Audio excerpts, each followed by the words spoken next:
Alright, so welcome back. If you watched the first combo where I utilized On Your Mark, Tenki is going to serve a similar purpose in the sense of getting you the discard fodder or the card to send off of DIABELLSTAR's effect, and then utilizing the other effect of Sinful Spoils to summon the jet from deck by sending it to Tenki. So it's very similar, but the point is showcasing a different card duration that can get you the same board. So you search DIABELLSTAR, you activate Tenki, and in this combo, you're not going to utilize your normal summon for Junk Synchron, so that's going to be the biggest difference, and you're not going to be utilizing the little guys. Only time you'll use them is if it's required to do so, like let's say you go in second because their boss monster gives you access to like a forced interaction. You'll just place one of their monsters in the spell and trap card zone, and then you can reborn it the following turn. So it'll serve a similar purpose, but like nonetheless, it's going to be something that you can utilize going second. So you get Summon Tengu, activate DIABELLSTAR, sending the Tengu to the graveyard. And the cool thing about this is that the first Tengu float would be chain block, so they can't ash it because it'll be channeling to DIABELLSTAR, searching the spell, right? You set the spell, summon your Tengu. Okay, so right here, it's gonna be very critical. If you send the Tengu, that means you won't be able to play around Nibiru. That's something to keep in mind. So you have to send a Tenki to ensure that you have a contingency in place in case you do get Nibiru, because the vulnerable spot in this combo or any SD combo to get the immune speeder is that they'll chain Nibiru to SD's effect, right? But in this case, it doesn't matter because even if they do use Nibiru on you, you have the third Tengu to float into, and you haven't used Jet's effect, which is the cool thing, right? So then this will summon the Jet, and then this is where you get familiarized, right? It's very similar to the previous combo. You will go into your SD, Excel, Synchron Dragon. You then summon back. So if a Nibiru here, it's perfectly fine because you still have one more Tenki to float into, which is why you send the Tenki. So then you go effect, and if okay, so let's say the Nibiru on the effect, right? These go to the graveyard to get a token. That's fine. You can float into your third one, pitch for the Jet and Grave, and it puts them on 2 hand traps. So you go ahead and use the effect, get an immune speeder on field, resolve. You miss out on the third Tengu to ensure that you just don't get blown out by Nibiru, okay? So it is fine. You're gonna get enough resources to synchro and your board anyways. But the only difference would be whether you keep Tenki on board to utilize as an effect for later to send it off, maybe if you're playing droplets, or if you're playing, if you send it off the little guys, the level 1s, the snake eye ones. But other than that, it's perfectly fine. You won't miss the third Tengu, but it's only there as a precaution. Okay, so keep in mind that this is a showcase of a different card variation, but still getting to the same end board. Activate. You're gonna sequence it in a different way though. Okay, you go croc here. You usually don't do that, but in this case you do have to do that, and that's so you can make room for Illumination to summon your Trap from deck. Okay, and then you need Illumination to be in the graveyard so you can level module the Stardust on the field to then make your Crimson Dragon. Okay, so you increase by 1, and then your Revolution and your Stardust will then make your Crimson Dragon.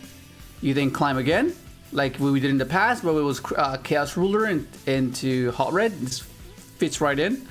You go into this guy, and then you go ahead and use the effect, summon your SD. So now you can ensure that you have a double Omni guaranteed. If you get to this point, it's guaranteed because you have Assault in graveyard. You still haven't utilized your Rev, your Jet, your Stardust, your Trail. You still haven't used any of these effects. So you go to Excel, and this is going to be similar. It's the non-tuner dragon monster, thanks to Trail. You then activate Excel's effect, setting Stardust Synchron, increasing its level by 4, and then that's how you make your Dispatter, okay? And there's going to be 2 end boards.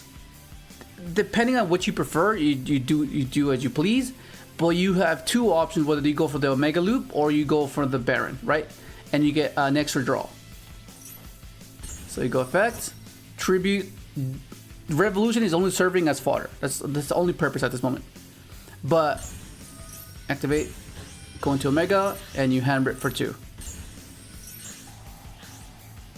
Then you draw 1 more, so you draw 2. So you invested 2 cards to end on this board. You rip 2 cards. You have double Omni. You have a Punisher that could possibly be immune to a lot of things, and you have Dispatter. And you have yet to use your Jet Synchron, So if you got disrupted in any point of the combo, you can be assured that you have that as a resource that you can utilize to try to salvage your sequence. And this is going to be the Baron and drawing an extra card. Okay. So it might be you want to get to a side card that maybe is post game 1. You want to draw into your sideboard. So the extra card can possibly get you to it. So it's very similar. Once again, you send a Tenki to ensure that you can have the contingency. If you're going to build on the SD effect, Exile Secret First Dragon, then you can float into your third Tengu and have Jet still alive.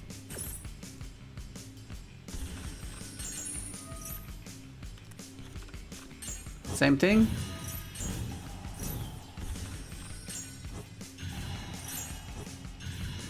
Similar. Very similar. Okay, so this is where it starts to change. Okay, this is where it gets a little bit different. Okay, so typically we use Revolution to tribute for Stardust, but in this case we want to end on a Baron as well. So we tribute the Dispatter, and then reviving the Dispatter with Assault. And then if you remember the first combo, not in this video, the previous video, where I used this same sequence, except I used the Assault to make my Baron. But in this case, I am not going to do that. I'm going to use that just to help me climb into a Stardust Charge Warrior to get a third draw. Okay, so revive it, and then that'll maintain the double Omni with Shooting Majestic. So we get Stardust, draw a card, go into Baron, and draw a third card. See? That's kind of what we want when we start implementing cards that help facilitate what you wanted to do initially, right? Which is this board. There's nothing that felt awkward. There's nothing that felt like, okay, it was out of place. It wasn't something you had to go out of your way to end on the particular board. It's just more so another card variation that can boost consistency and getting you this end board. And if, of course, you can end on the Calamity Luck if you want to. I just prefer something this guy. But most certainly you can end on Calamity if you wanted to. Okay, so here's the list. It's a bit different from the last build because I am not playing as much level 1s.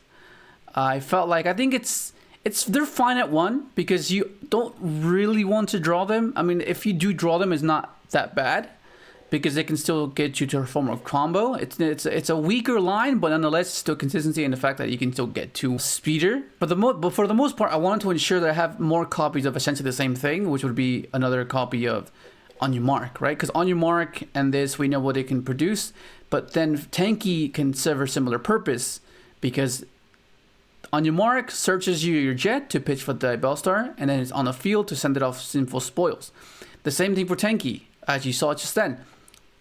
Activate, search Tenki, send this for the DIABELLSTAR, and then send this for the Sinful Spoils. And you don't deplete your resources in trying to fulfill these cards. So it just made sense, and they can still help you end on the same board as the previous build did. Except in this route, you don't really need the level 1s. Like in some instances, the fact that you can use them because you can get access to this guy, which is a form of interaction.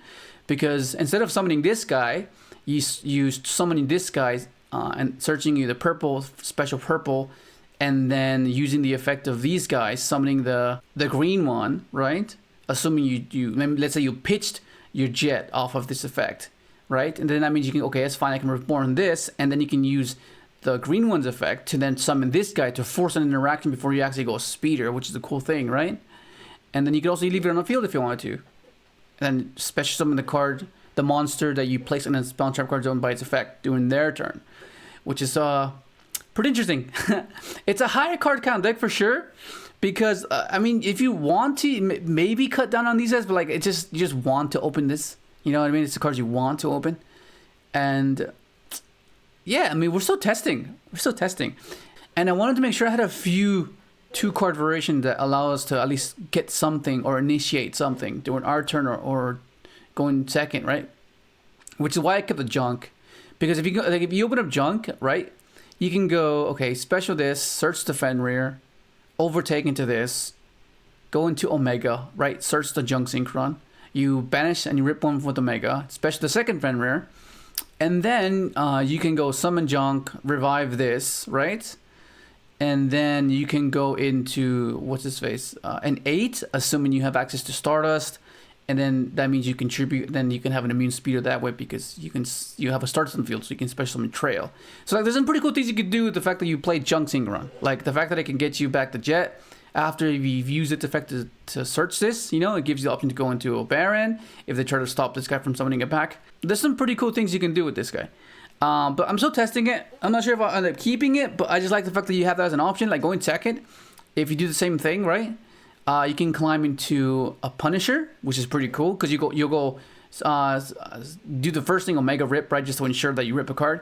Search, summon this, special this, go into Baron, pop a card, force an interaction, climb into Punisher, right? And then use Punisher effect, like little things like that, just help you to climb, right?